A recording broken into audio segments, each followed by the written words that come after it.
Parshas Vayeitzei, Tov Shin, Pei Hey. So this week really we were supposed to have our 15th anniversary, 750th shir, supposed to have a Toyameh. So basically what we're doing is, Mir Tashem, we plan now, we pushed it off a week. Next Thursday night is the yahrzeit of the Basayim.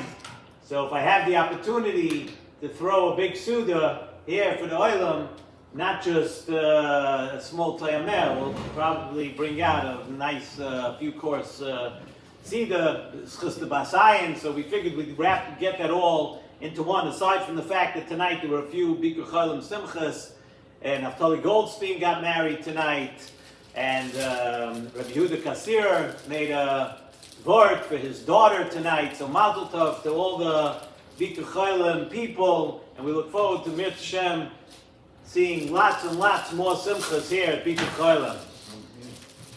The pasuk says, "Vayisoya Yaakov raglo vayelech artzo b'nei kedem." Yaakov Avinu picked himself up and he was starting to travel. And as he was traveling, Vayar v'hinei be'er basodeh. It was a well in the field. Ki mina be'er hahi yashku ho'adorim. From this well, the flocks of sheep, they would drink. We all know there was a large rock, large stone on top of the be'er. And we know the flocks would come, they gathered there. And what did Yaakov Avinu do? What did they normally do? And they would take the stone and they would roll it off the top of the well. So we all know, we're all familiar with, what did Yaakov Avinu do? Yaakov Avinu walked up to the be'er. Yaakov Avinu easily flipped off this very huge stone from on top of the be'er. Yaakov Avinu was very strong.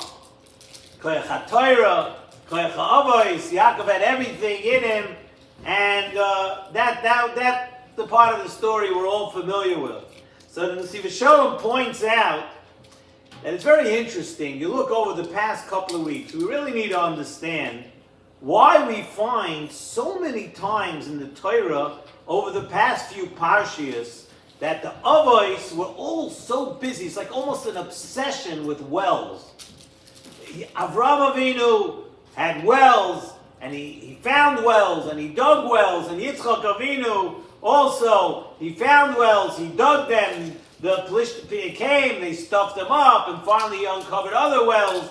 This week we come to our parsha. Yaakov Avinu is traveling also to find the shidduch, and during his travels, right, he comes across once again a well, and he meets, and Rachel is at the well, and he takes to it.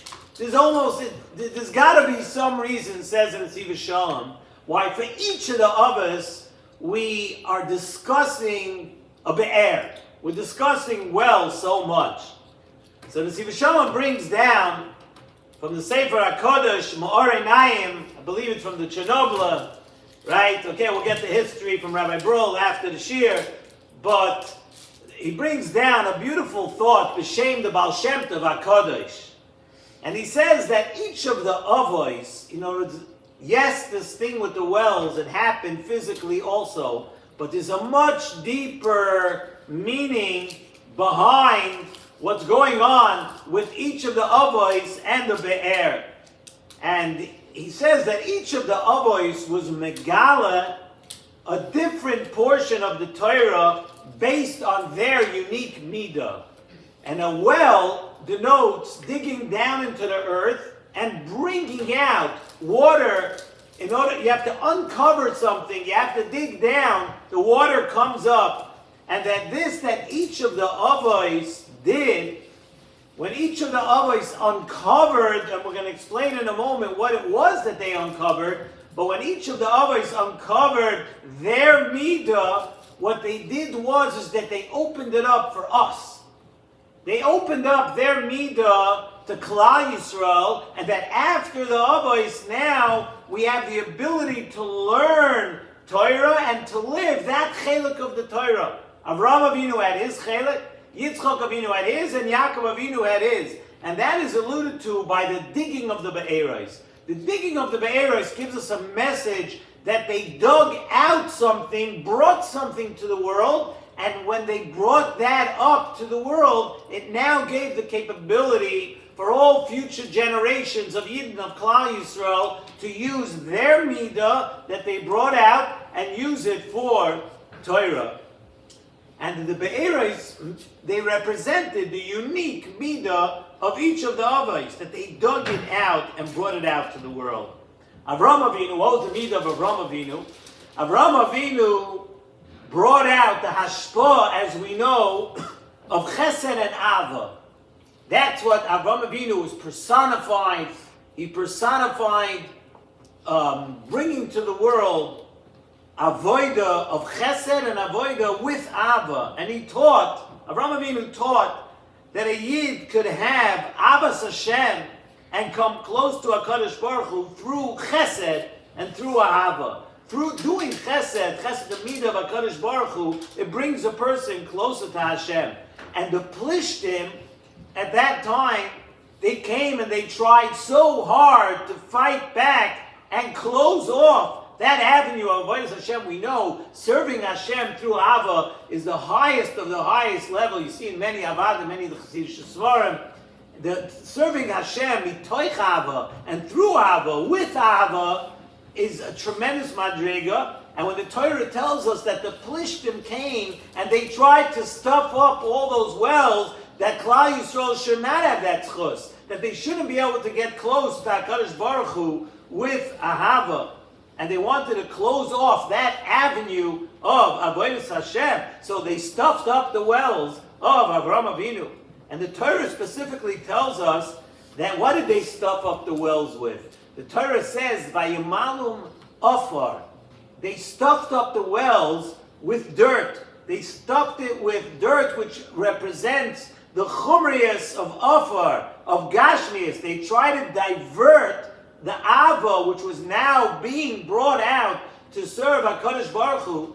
They tried to divert and subvert that Ava to things of Gashmias.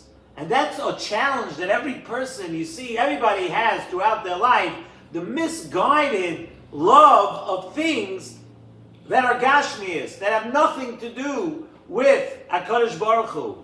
And that's what the world wants us to do. That's what the Yitzhara wants us to do. And it's to take this beautiful midah of Ahava, and that we should come to love things that don't bring us to closer to HaKadosh Baruch Hu. To love the wrong things, the wrong people, the wrong everything. That's what they tried to fight back. So they tried to stuff up that tzinor, that well of Ahava. But as long as Avraham Avinu was around, those wells stayed open because the hashpah of Avraham Avinu was so powerful, the Yitzhara had no koyach to close up those avenues. Just after Avraham Avinu was nifter, the Torah tells us that the Pelishtim, then they were successful at stuffing up and closing up those wells. So comes along Yitzchak Avinu, and Yitzchak Avinu did the same type of digging, but for his midah of Yira.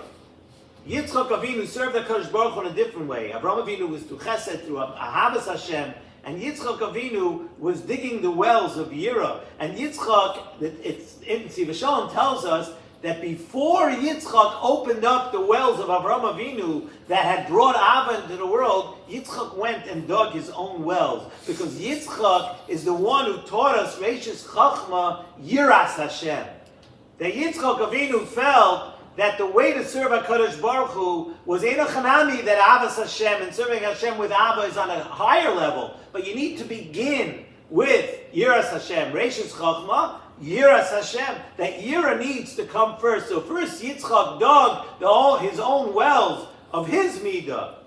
And then he was able to go ahead and open up the wells of Avraham Avinu. Which now brings us to our parsha.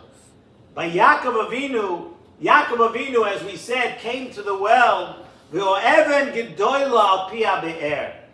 So we're saying, obviously, the be'er refers to something holier and higher than just a place that brings up water. It is a large stone on top of the be'er. And says in Nesivos Shalom beautifully that be'er refers to the Torah. The midah of Yaakov Avinu was the midah of Tiferes, the midah of Torah. And the Torah tells us that blocking the Torah will always be this huge stone known as the Yetzer Hara. That's the message that's being given to us, that if you want to learn Torah, you want to do something for Torah, you want to do something in the name of Torah, be expecting to find that Even Gedola al Pia Be'er. The one thing that the Yetzer Hara does not want, the one thing he does not want you to do is to connect to and to learn the Torah. The Yetzer Hara knows better than anyone else. Barasi Yetzer Hara, Kadosh Baruch Hu says, Kaviyachol, I created a Yetzer Hara, and Barasi Torah Tavlin. The antidote to the Yetzer Hara is the Torah, and the Yetzer Hara knows that. So whenever you want to come to Torah, and that's why sometimes you want to learn, you want to do something, you find this big obstacle, like you have to get by, you have to persevere, you have to push through, and that's the Yetzer Hara. That's the Yetzer Hara's most important fight. Many times he'll let you do everything. He'll let you do all mitzvahs and great things and davening by kvarim and running around and doing all the peripheral things of Yiddishkeit, but Abi, not to open up a Gemara and learn a Daf Bavli or Yerushalmi, something, not to be and learn Torah. That's what you're going to have the difficulty with. And the Yetzer Hara knows that that's the fight. Torah is what goes against the Yetzer Hara. And he tries to take away the Koyach HaTorah by planting distractions everywhere. So the Torah tells us how to fight that. You know how you fight that? The Torah says when Yaakov Avinu, he saw the stone on top of the well, Vayigash Yaakov. Yaakov says in the Nesivos Shalom, the shorish of the word Yaakov is Akev. That Yaakov Avinu saw that in order to be makabel the Torah, in order to learn the Torah, you have to go to the lowest part of a person, the Akev, the heel of a person. To be mevatel yourself, to consider yourself nothing compared to HaKadosh Baruch Hu. If a person's an anav, if a person is mevatel themselves, then HaKadosh Baruch Hu gives you the gift of Torah. The more a person feels that they're great and they're big, and which means you're somehow on par with HaKadosh Baruch Hu, that you're something.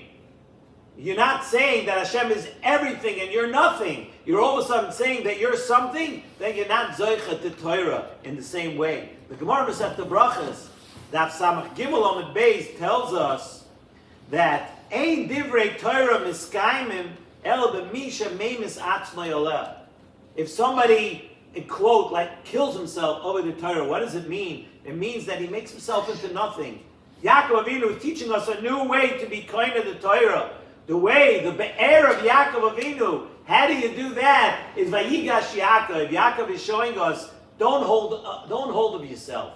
Understand that everything is HaKadosh Baruch Hu, and HaKadosh Baruch Hu is everything. We have zero power.